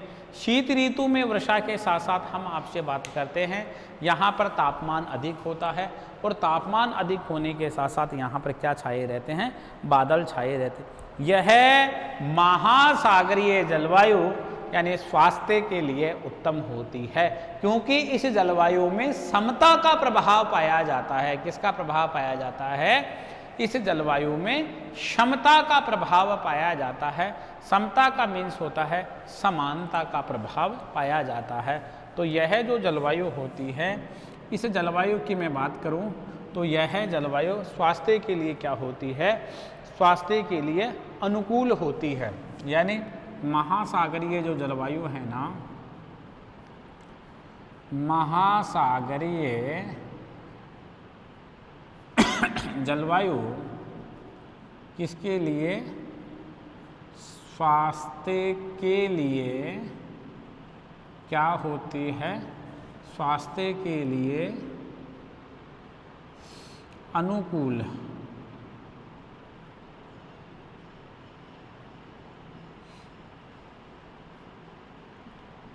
स्वास्थ्य के लिए क्या होती है, स्वास्थ्य के लिए अनुकूल होती है। यह जलवायु स्वास्थ्य के लिए क्या होती है, यह जलवायु स्वास्थ्य के लिए अनुकूल होती है। कौन सी जलवायु, जो महासागरीय जलवायु होती है, इसका विस्तार उत्तरी अटलांटिक महासागरीय जो तटीय प्रदेश है वहाँ पर, अर्थात ब्रिटेन और स्कैंडिनेवियाई देशों में। तो स्कैंडिनेविया के देशों में कौन कौन से देशों को शामिल करते हैं, हम नॉर्वे को शामिल करते हैं, हम स्वीडन को शामिल करते हैं और हम फिनलैंड को शामिल करते हैं। दूसरा हमारे पास में जलवायु प्रदेश आता है, वह आता है यानी उपध्रुवीय एवं टुंड्रा जलवायु प्रदेश। जो सेकंड नंबर का जो हमारे पास में जलवायु प्रदेश आ रहा है, दूसरे नंबर का जो जलवायु प्रदेश है वो आ रहा है उपध्रुवीय। कौन सा, यानी उपध्रुवीय एवं टुंड्रा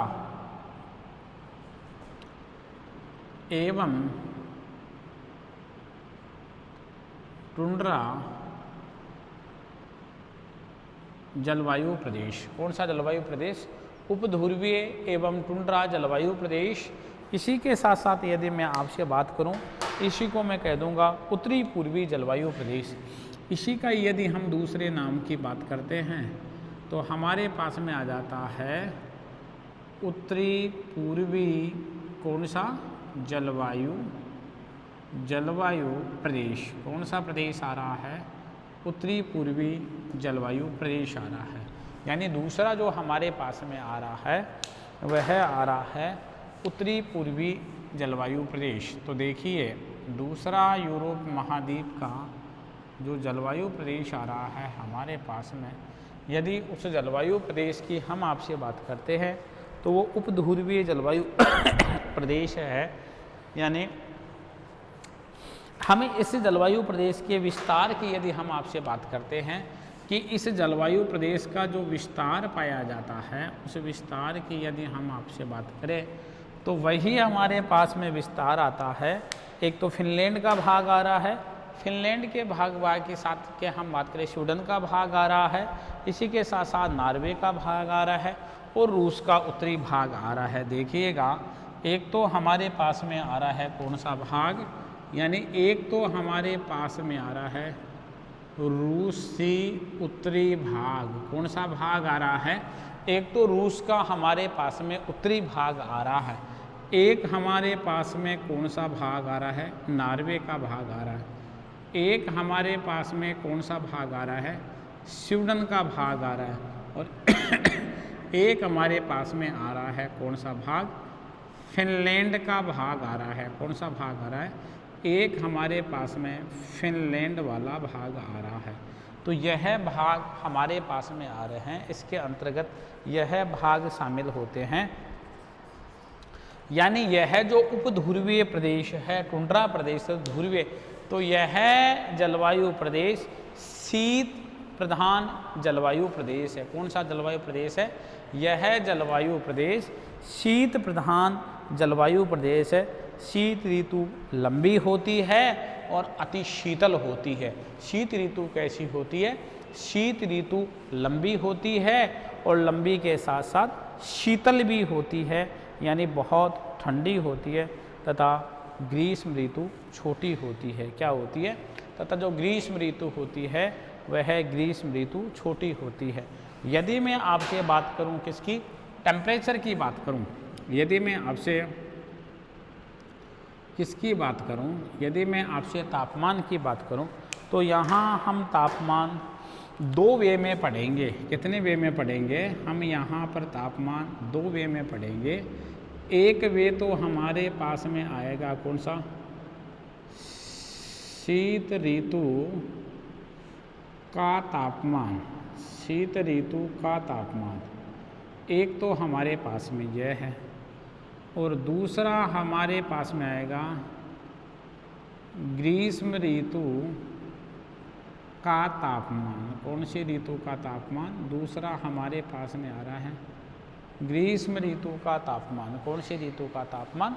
दूसरा हमारे पास में आता है ग्रीष्म ऋतु का तापमान। ठीक है ना? यह तो होता है यानी 0 डिग्री सेंटीग्रेड से कम, और यह भी होता है 10 डिग्री सेंटीग्रेड से कम या नीचे। अर्थात शीत ऋतु में 0 डिग्री से नीचे पाया जाता है और ग्रीष्म ऋतु में 10 डिग्री से ऊपर नहीं पाया जाता है। तो हम ये कह सकते हैं कि यहाँ का जो टेम्परेचर होता है ना, वह जो टेम्परेचर पाया जाता है वह टेम्परेचर भी बहुत कम पाया जाता है। अर्थात हम यहाँ की औसत वार्षिक वर्षा की बात करें तो इस प्रदेश में जो औसत वार्षिक वर्षा होती है वह औसत वार्षिक वर्षा यानी 50 सेंटीमीटर के आसपास में होती है। कितने सेंटीमीटर के आसपास में होती है? यानी जो औसत जो वार्षिक वर्षा होती है, यह औसत वार्षिक वर्षा 50 सेंटीमीटर के आसपास होती है। कितने सेंटीमीटर के आसपास होती है? 50 सेंटीमीटर के आसपास होती है। और वर्षा का प्रकार क्या है? किस रूप में वर्षा होती है? तो वर्षा हिमपात के रूप में होती है। किसके रूप में होती है? वर्षा हिमपात के रूप में यहाँ प्राप्त होती है। यदि मैं वनस्पति की बात करूँ तो यहाँ पर जो वनस्पति पाई जाती है वह वनस्पति कोणधारी प्रकार की वनस्पति पाई जाती है। कौन सी वनस्पति पाई जाती है? यहाँ पर जो वनस्पति का प्रकार पाया जाता है वह कोणधारी प्रकार की वनस्पति पाई जाती है। यानी कोनिकल जो शेप होता है ना, वह कोनिकल शेप की वनस्पति पाई जाती है, क्योंकि इस क्षेत्र में हिमांक बिंदु से फ्रीजिंग बिंदु के नीचे टेम्परेचर रहने के कारण से यहाँ पर वर्षा बर्फ के रूप में होती है, यानी हिमपात होता है। और हिमपात होने के कारण से यहाँ के वृक्ष कैसे होते हैं?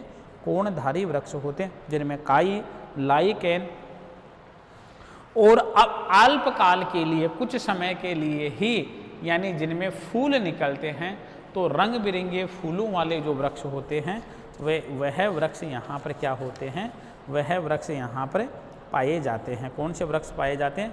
रंग बिरंगे फूलों वाले वृक्ष यहाँ पर पाए जाते हैं। हम तीसरे प्रकार की जलवायु की बात करते हैं, जो यूरोप महाद्वीप में थर्ड प्रकार की जो हमारे पास में जलवायु प्रदेश पाया जाता है, तो हम उस प्रदेश की बात कर लेते हैं। देखिए हमारे पास में जो थर्ड जो जलवायु का प्रदेश आ रहा है, यदि उस प्रदेश की बात करें तो आंतरिक महाद्वीपीय जलवायु प्रदेश हमारे पास में आ रहा है। यह आ रहा है आंतरिक महाद्वीपीय, कौन सा? आंतरिक महाद्वीपीय जलवायु प्रदेश। आंतरिक महाद्वीपीय जलवायु प्रदेश, कौन सा प्रदेश? आंतरिक महाद्वीपीय जलवायु प्रदेश। कौन से प्रदेश की बात कर रहा हूँ? आंतरिक महाद्वीपीय जलवायु प्रदेश की बात कर रहा हूँ। यानी यूरोप महाद्वीप का कौन सा भाग?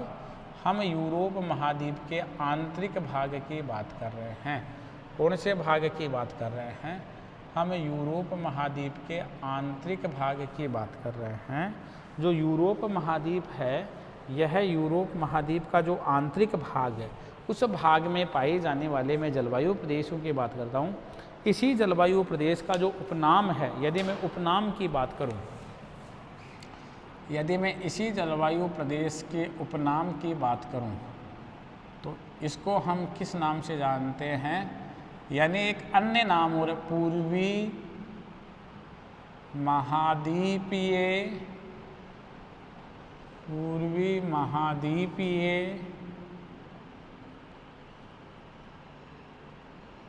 जलवायु प्रदेश। पूर्वी महाद्वीपीय जलवायु प्रदेश। कौन सा प्रदेश? पूर्वी महाद्वीपीय जलवायु प्रदेश। ठीक है ना? हम आपसे बात कर रहे हैं जो पूर्वी महाद्वीपीय कौन सा प्रदेश है, जो जलवायु प्रदेश है हमारे पास में, यानी पूर्वी महाद्वीपीय जलवायु प्रदेश के नाम से भी जानते हैं। हम यदि इसके विस्तार की बात करते हैं कि इस जलवायु प्रदेश का विस्तार कहाँ कहाँ पर पाया जाता है, यानी यह जलवायु प्रदेश कहाँ पर पाया जाता है, तो हमारे पास में रूस आता है, रोमानिया आता है, यानी रूस है, रोमानिया है। इसी के साथ साथ यदि हम आपसे बात करें तो हमारे पास में पोलैंड वाला भाग आता है, अर्थात पूर्वी यूरोप का अधिकांश भाग। कौन सा भाग? जो हमारे पास में कौन सा भाग आ रहा है? जो पूर्वी यूरोप है, अर्थात पूर्वी यूरोप का कौन सा भाग आ रहा है? अधिकांश भाग। कौन सा भाग? यानी जो पूर्वी यूरोप है, उस पूर्वी यूरोप का कौन सा भाग आ गया? यानी पूर्वी यूरोप का हमारे पास में कौन सा भाग आ रहा है? पूर्वी यूरोप का अधिकांश भाग इसमें शामिल हो रहा है। कौन सा भाग शामिल हो रहा है? यानी जो पूर्वी यूरोप है, इस पूर्वी यूरोप का इसमें कौन सा भाग शामिल हो रहा है? पूर्वी यूरोप का इसमें अधिकांश भाग शामिल हो रहा है। कौन से भाग की बात कर रहा हूँ? जो यूरोप महाद्वीप है ना, इस यूरोप महाद्वीप का जो पूर्व का भाग है, यानी जो पूर्व का भाग है, ये पूर्व का भाग जो अधिकांश है, इसमें क्या हो रहा है? इसमें शामिल हो रहा है। यानी यहाँ की मैं बात करूँ, ये भाग यानी महासागरीय जलवायु से दूर होने के कारण, यानी यह भाग यानी महासागर से दूर होने के कारण, किससे दूर होने के कारण से, यह भाग महासागर से दूर होने के कारण से इस जलवायु प्रदेश पर महासागरीय प्रभाव नहीं पाया जाता है। इस भाग पर महाद्वीपीय जलवायु का प्रभाव पाया जाता है। जिस महाद्वीप की या जिस देश की जलवायु पर महाद्वीपीयता का प्रभाव पाया जाता है, उस जलवायु में रुक्षणता पाई जाती है, यानी कठोरता अधिक पाई जाती है। क्या पाई जाती है? कठोरता अधिक पाई जाती है। मैं तापमान की आपसे बात करूं प्यारे विद्यार्थियों, कि इस जलवायु में जो तापमान है, तो तापमान संबंधी यदि मैं विशेषताओं की आपसे बात करूं कि यहाँ का जो टेम्परेचर है वो किस प्रकार से पाया जाता है। एक तो मैं आपसे बात करता हूँ कौन से काल की, एक तो मैं आपसे बात करता हूँ शीतकाल की, और दूसरे में आपसे कौन से बात करता हूँ, दूसरे में आपसे बात करता हूँ ग्रीष्मकाल की। एक तो शीतकाल की, और शीतकाल के साथ साथ मैं आपसे बात करता हूँ कौन सी, ग्रीष्मकाल की। तो शीतकाल का जो टेम्परेचर होता है ना, वह 0 डिग्री सेंटीग्रेड से लेकर के -20 डिग्री सेंटीग्रेड तक पाया जाता है। और यदि मैं आपसे बात करूं, यदि जो ग्रीष्मकालीन जो टेम्परेचर होता है, वह टेम्परेचर 30 डिग्री सेंटीग्रेड तक यहाँ पर क्या होता है, पाया जाता है। यानी देखो तापमान का अंतर देखिए आप, कितना अंतर पाया जाता है। महाद्वीप और महासागरीयता का जो प्रभाव होता है, इस महाद्वीप और महासागरीयता के प्रभाव के कारण से ही देखो यहाँ की जलवायु में, यानी यहाँ के जलवायु प्रदेशों में काफ़ी जो अंतर जो दृष्टिगोचर होता है, वह अंतर देखिए। यहाँ पर जो वर्षा होती है, यदि मैं वार्षिक वर्षा की बात करूँ आपसे, यानी मैं यहाँ पर वर्षा की आपसे बात करूँ, तो जो वार्षिक वर्षा होती है, कौन सी वर्षा होती है, यदि मैं आपसे बात करूं, जो वार्षिक वर्षा यहाँ पर होती है प्यारे विद्यार्थियों, तो यहाँ वर्षा होती है कितने, यानी 25 सेंटीमीटर से 75 सेंटीमीटर के मध्य कितने वर्षा होती है, 25 सेंटीमीटर से 75 सेंटीमीटर के मध्य कितने वर्षा होती है, यानी 25 सेंटीमीटर से 75 सेंटीमीटर के मध्य क्या होती है, यानी इतनी यहाँ पर वर्षा हो जाती है। ग्रीष्म ऋतु में अल्प मात्रा में वर्षा होती है। इसका मतलब तो अधिकांश वर्षा कौन सी ऋतु में होती है, शीतकाल में यहाँ पर अधिकांश क्या होती है, वर्षा होती है। क्या होती है, और वह वर्षा किस रूप में होती है, वह वर्षा हिमपात के रूप में होती है। किस रूप में होती है, वह वर्षा मुख्य रूप से हमारे पास में हिमपात के रूप में प्राप्त होती है। तो प्यारे विद्यार्थियों, हम आपको ये कह सकते हैं कि जो यानी जो आंतरिक महाद्वीपीय जो जलवायु प्रदेश है, जिस जलवायु प्रदेश की हम आपसे बात कर रहे हैं, तो हमारे पास में जो यह जलवायु प्रदेश आ रहा है, यार आंतरिक महाद्वीपीय जलवायु प्रदेश। अब हम चौथे प्रदेश की ओर आगे बढ़ते हैं। जो चौथा प्रदेश जो हमारे पास में आ रहा है, वह जलवायु प्रदेश आ रहा है मध्य यूरोप। ये जलवायु प्रदेश, कौन सा जलवायु प्रदेश आ रहा है, मध्य यूरोपीय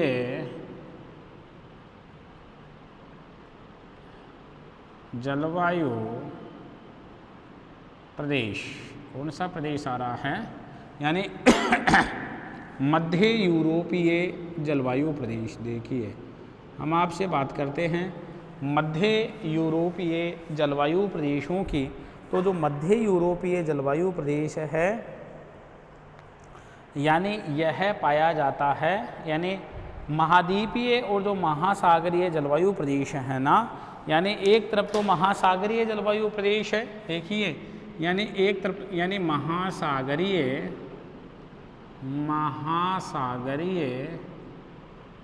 एवं महाद्वीपीय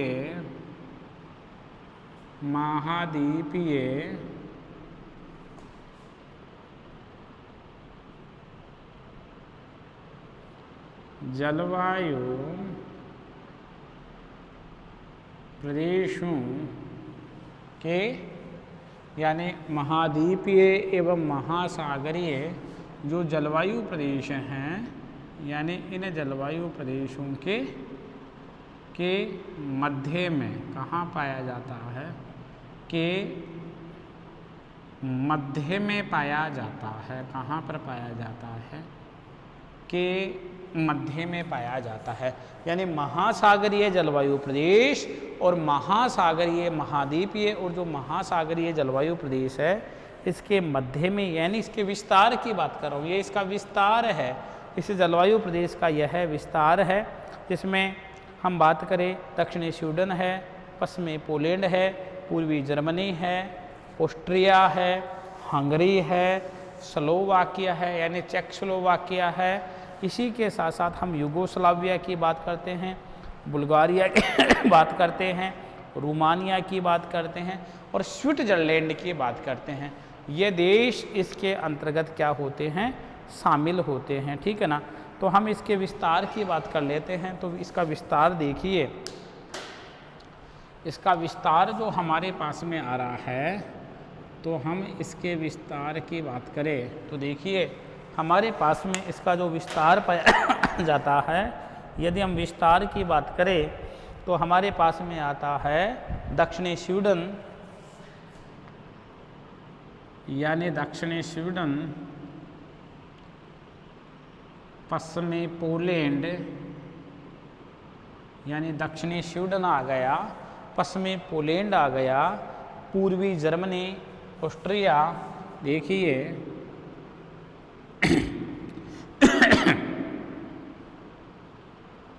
पूर्वी जर्मनी, ऑस्ट्रिया, इसी के साथ साथ हमारे पास में क्या आ गया? हंगरी, चेक,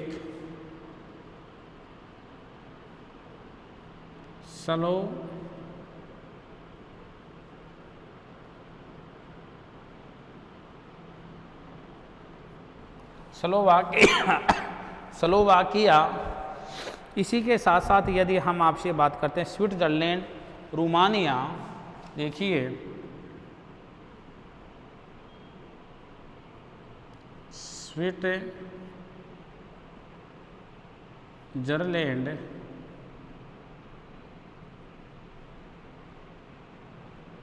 रोमानिया,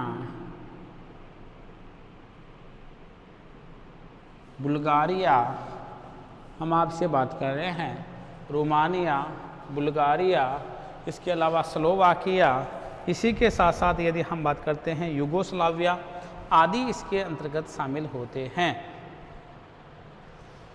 और यहाँ पर जो वर्षा होती है ना, यदि हम वर्षा की बात करें, यहाँ की वर्षा की बात करें, यहाँ मैक्सिमम वर्षा कौन सी ऋतु में होती है? ग्रीष्म ऋतु में क्या होती है? ग्रीष्म ऋतु में क्या होती है? वर्षा होती है। कौन सी ऋतु में होती है? यहाँ पर जो वर्षा होती है वह कौन सी ऋतु में होती है? ग्रीष्म ऋतु में वर्षा होती है। और वर्षा की मात्रा पश्चिम से पूर्व की ओर क्या होती है? कम हो जाती है। यानी जो वर्षा की मात्रा है, यानी पश्चिम से पूरब की ओर वर्षा मात्रा में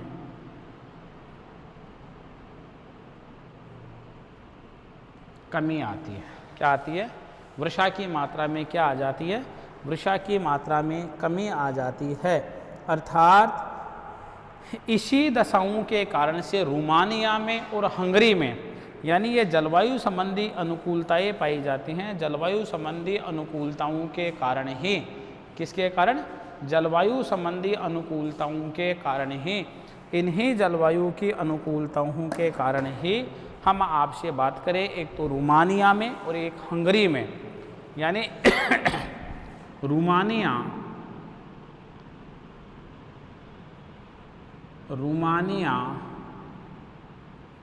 एवं हंगरी में मक्का की खेती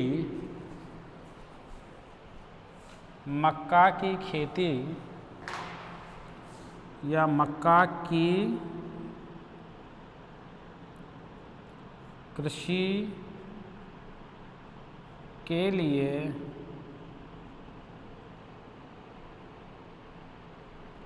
अनुकूल होती है। क्या होती है? यानी यह जलवायु, यानी रोमानिया में और हंगरी में जो मक्का की खेती होती है, उस मक्का की खेती के लिए क्या होती है? मक्का की खेती के लिए अनुकूल होती है। तो मध्य यूरोपीय यह हमारे पास में क्या था? जलवायु प्रदेश था। हम अगले जलवायु प्रदेश की यदि हम आपसे बात करते हैं, जो हमारे पास में अंतिम यूरोप महाद्वीप का क्या आ रहा है? यूरोप महाद्वीप का हमारे पास में अंतिम जलवायु प्रदेश आ रहा है। कौन सा प्रदेश आ रहा है?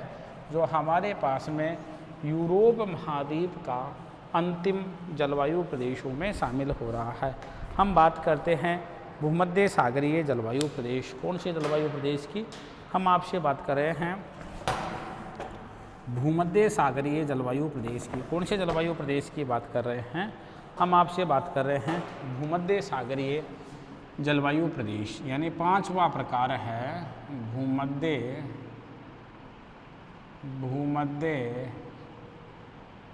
सागरीय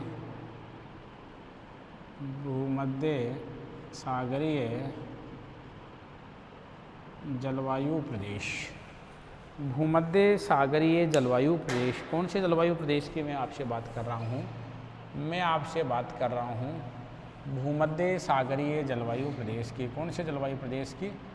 यानी मैं आपसे बात कर रहा हूँ भूमध्य सागरीय जलवायु प्रदेश की। देखिए, यदि हम भूमध्य सागरीय जलवायु प्रदेश की बात करें तो इसके अंतर्गत जो हमारा भूमध्य सागर है, यानी जो भूमध्य सागर है, उस भूमध्य सागर का जो तटवर्ती क्षेत्र है, कौन से क्षेत्र की मैं बात कर रहा हूँ? यानी भूमध्य सागर का जो तटवर्ती क्षेत्र है, उस तटवर्ती क्षेत्र के मैं आपसे प्यारे विद्यार्थियों बात कर रहा हूँ। कौन से क्षेत्र के मैं आपसे बात कर रहा हूँ? मैं उस क्षेत्र की बात कर रहा हूँ जो भूमध्य सागर का कौन सा क्षेत्र है, यानी भूमध्य सागर का जो तटवर्ती क्षेत्र है, उस तटवर्ती क्षेत्र की मैं आपसे बात कर रहा हूँ। उस तट के आसपास में जो जलवायु पाई जाती है, यानी भूमध्य सागर का जो कोस्टल एरिया है, जो तटीय क्षेत्र है, उस तटीय क्षेत्र के आसपास में जो जलवायु पाई जाती है, उस जलवायु को मैंने भूमध्य सागरीय तटीय जलवायु में शामिल किया। जिसमें इसके मैं विस्तार की यदि आपसे बात करूं कि इसका विस्तार कहाँ कहाँ पर है, यदि मैं इस जलवायु के आपसे विस्तार की बात करूं तो देखिए, इसका जो विस्तार पाया जाता है स्पेन, यह पाया जाता है स्पेन, इसके अलावा पुर्तगाल, इसके अलावा दक्षिणी, यानी स्पेन, पुर्तगाल, दक्षिणी फ्रांस, इटली,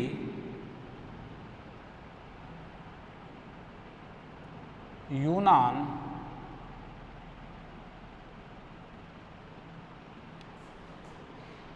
युगोस्लाविया,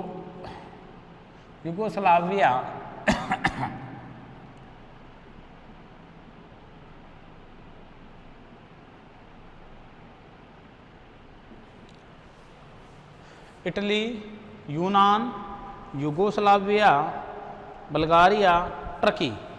यानी कौन सा? आगे हमारे पास में आ रहा है बुल्गारिया एवं कौन सा भाग? टर्की वाला भाग। ये क्षेत्र इसके अंतर्गत क्या हो रहे हैं, यह क्षेत्र इसके अंतर्गत शामिल हो रहे हैं। देखो एक तो हमारे पास में कौन सा भाग आ गया, इटली वाला भाग आ गया। देखिए एक तो हमारे पास में भाग आ रहा है इटली वाला, फिर हमारे पास में भाग आ रहा है यूनान वाला, फिर हमारे पास में आ रहा है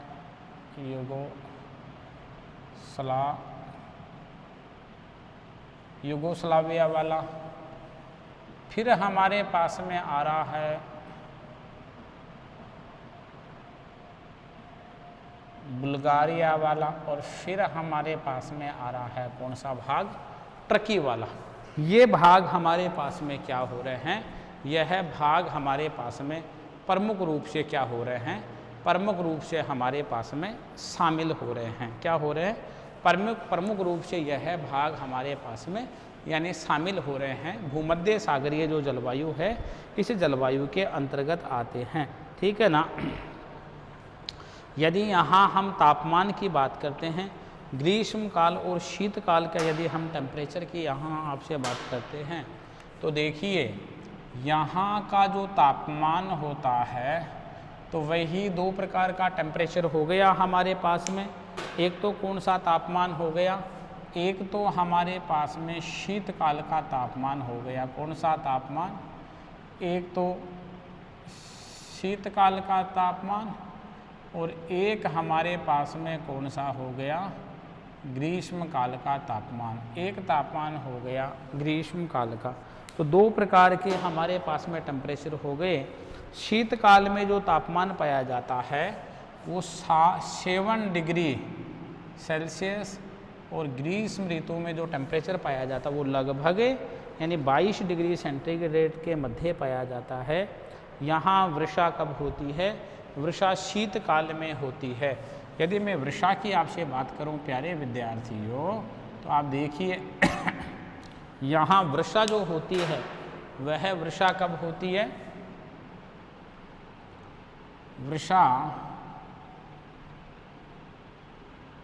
यहाँ वर्षा, यदि मैं वर्षा की बात करूं तो यहाँ पर वर्षा कब होती है, यदि मैं वर्षा की बात करूं तो यहाँ वर्षा शीतकाल में होती है।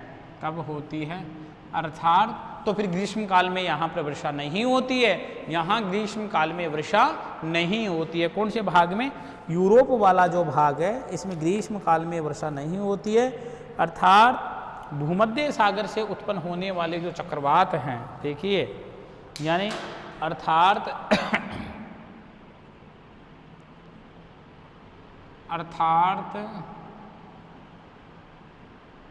भूमध्य सागरीय चक्रवातों के द्वारा क्या होती है, वर्षा होती है। क्या होती है, यानी भूमध्य सागरीय चक्रवातों के द्वारा क्या होती है, भूमध्य सागरीय चक्रवातों के द्वारा वर्षा होती है। आकाश साफ रहता है, वातावरण चमकीला रहता है, यानी फलों की कृषि के लिए यह जलवायु क्या होती है, यह जलवायु सबसे उपयुक्त होती है। कौन से, यानी जो फलों की कृषि होती है, फलों की कृषि के लिए भूमध्य सागरीय जलवायु सर्वाधिक उपयुक्त होती है। ग्रीष्म काल में उच्च वायु दाब होने के कारण से ग्रीष्म काल में यानी उच्च वायु दाब होने के कारण से यहाँ पर क्या, यहाँ पर चक्रवात प्रवेश नहीं कर पाते हैं। क्या नहीं प्रवेश कर पाते हैं, यहाँ पर चक्रवात प्रवेश नहीं कर पाते हैं। तो प्यारे विद्यार्थियों, हम आपको ये कह सकते हैं कि यहाँ की यदि हम ऋतु की बात करें तो यहाँ पर शीत ऋतु में भरपूर वर्षा होती है। इसके अलावा यदि हम आपसे बात करते हैं, यहाँ ग्रीष्म ऋतु में वर्षा नहीं होती है, यानी जो भूमध्य सागर होता है उस भूमध्य सागरीय जलवायु का यहाँ पर विशेष प्रभाव पाया जाता है। भूमध्य सागरीय जलवायु का यहाँ पर विशेष प्रभाव पाए जाने के कारण से हम प्यारे विद्यार्थियों यदि आपसे बात करते हैं तो यहाँ की जो जलवायु होती है इस जलवायु पर जो इस प्रकार का जो प्रभाव दृष्टिगोचर होता है, यदि इस प्रभाव की हम आपसे बात करते हैं तो यह प्रभाव के कारण से जो फलों की कृषि होती है, उस फलों की कृषि के लिए यह जलवायु बहुत ही क्या होती है, ये जलवायु बहुत ही अनुकूल पाई जाती है। और बहुत ही अनुकूल पाए जाने के कारण से यहाँ पर भूमध्य सागरीय जलवायु वाले क्षेत्रों में जो भूमध्य सागरीय चक्रवात आते हैं, इन भूमध्य सागरीय चक्रवातों के द्वारा शीत ऋतु में वर्षा होती है, बल्कि ग्रीष्म ऋतु में क्या नहीं होती है, वर्षा नहीं होती है। प्यारे विद्यार्थियों, आज इसी के साथ ही आज हमारा जो यूरोप महाद्वीप की जलवायु है, यह यूरोप महाद्वीप की जलवायु का जो टॉपिक है, यह टॉपिक आज हमारा क्या होता है, समाप्त होता है। अर्थात हमने यूरोप महाद्वीप की जो जलवायु है, यह यूरोप महाद्वीप की जलवायु में सामान्य परिचय, इसके अलावा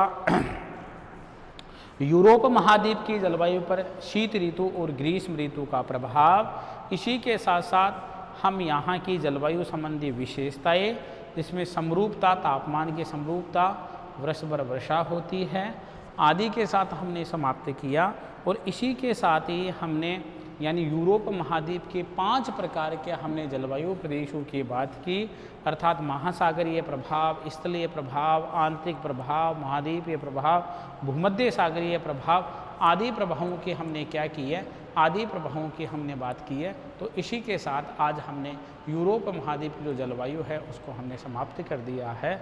यदि हम टॉपिक को नेक्स्ट क्लास में हम फिर आगे बढ़ाते हैं एक नए टॉपिक के साथ।